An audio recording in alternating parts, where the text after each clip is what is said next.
उन्नाव के गंगा घाट से एक ऐसी खबर सामने आई है जिसे सुनकर रूह कांप जाएगी। एक माँ अपनी नाबालिग बेटी की असमत लुट जाने और दरिंदों के चंगुल में फंसी अपनी मासूम की बर्बादी की दास्तां लेकर इंसाफ की चौखट पर चीख रही है।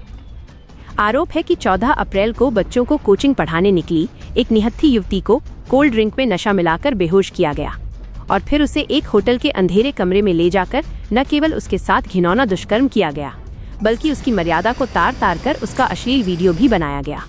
दरिंदों का खौफनाक चेहरा यही नहीं थमा, ब्लैकमेलिंग का खेल शुरू हुआ। मोबाइल छीनकर वीडियो वायरल करने की धमकी दी गई और फिर शुरू हुई धन उगाही। मासूम को डरा धमका कर न जाने कितने दिनों तक उसकी जिंदगी को नर्क बनाया गया। माँ का कलेजा तब और फट गया जब इंसाफ की उम्मीद लेकर वो पुलिस के पास पहुंची, लेकिन आरोप है कि खाकी ने FIR दर्ज करने के बजाय मामले को ही रफा दफा कर दिया। क्या इसी दिन के लिए पुलिस व्यवस्था बनाई गई है? क्या उन्नाव में एक माँ को अपनी बेटी की आबरू के लिए दर दर की ठोकरें खानी पड़ेंगी?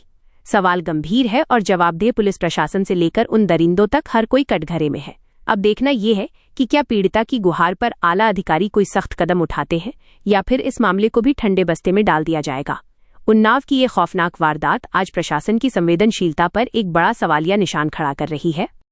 सर मैं जहाँ कप्तान ऑफिस आई थी सर, गंगा घाट पुलिस में हमने एप्लीकेशन दिया था, वहाँ सर कोई कार्रवाई नहीं हुई है। सर मयंक, हम कोचिंग पढ़ाने गए थे सर 14/4/2026 को। सर मयंक दुबे और हर्षित सर रास्ते मिले थे। मयंक दुबे ने कहा कोल्ड ड्रिंक पी लो चल के, तो सर हम कोल्ड ड्रिंक पी लिए। तो सर कोल्ड ड्रिंक में क्या नशा था नहीं पता सर, उसके बाद हमको होश नहीं था सर। एकदम जो वो कहते गए वो हम करते गए सर। जब होश आया सर तो हम होटल में थे, गोल्डन होटल में सर हर्षित के साथ थे। और सर जब वहाँ से निकलते टाइम उन्होंने हमसे फ़ोन मेरा छीन लिया और कहने लगे कि हम तुमसे शादी करेंगे। उसका जब फ़ोन नहीं देने लगा तो कहे अगर पैसे हैं तो पैसे दे दो, नहीं तो फ़ोन दे दो। तो सर पैसे नहीं थे इसलिए हमने फ़ोन दे दिया था सर। उन्होंने फ़ोन छीन लिया। उसके बाद सर हमसे 30,000 रुपये हमने सर उनको दिया था। 50,000 रुपये मांगे थे लेकिन मेरे पास 3,000 रुपये थे, इसलिए सर उसको 30,000 रुपये दिए थे सर। उसके बाद भी मेरा फ़ोन नहीं दिया और सर हमको ब्लैकमेल करने लगे कि मेरे पास वीडियो है उसको वायरल कर देंगे और तुम्हारी मम्मी को मार देंगे। पुलिस किस तरह का कार्रवाई कर रही है? सर पुलिस कोई कार्रवाई नहीं कर रही सर। हमसे कल 10 बजे बुलाया था, 10 से 6 सर थाने में ही हमको बैठाए रहा था। उन्होंने कहा कि केस वापस ले लो, तुम पैसे ले लो 3-4 लाख रुपए जितने चाहिए तुमको, लेकिन तुम्हारे केस में उनको अंदर नहीं करेंगे।